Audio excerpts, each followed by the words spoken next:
In today's video, I'm going to teach you how to send and receive SMS using Python. We'll start simple, sending a text, and then set up a small web server to receive replies. First, open your command prompt or terminal.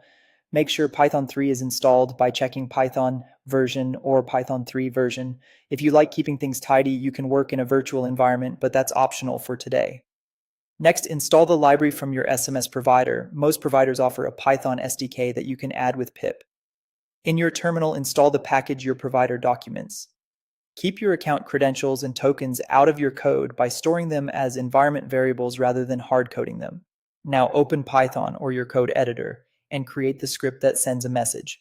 Import the client from the provider's SDK, initialize it with your credentials, and specify a sender number provisioned by the provider and a destination number in international format. Compose a short message body, call the send method, and print the resulting message ID so you can confirm delivery later. Save the file and run it from the terminal to send your first SMS. To receive messages, you'll need a lightweight web server and a webhook. A webhook is simply a public URL the provider can call when an SMS arrives. We'll use Flask to expose a route that accepts post requests from the provider. Install the dependencies you need with pip, Flask, and the SMS SDK if you haven't already. Many developers also use a package for loading environment variables locally, which can be helpful during development. Create the Python code for receiving messages. Set up a Flask app.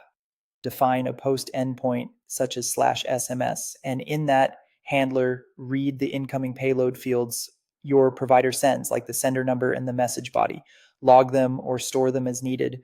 Return a 200 OK response. And if your provider supports it, you can also return a simple reply message from this endpoint. Finally, make your local server reachable from the internet.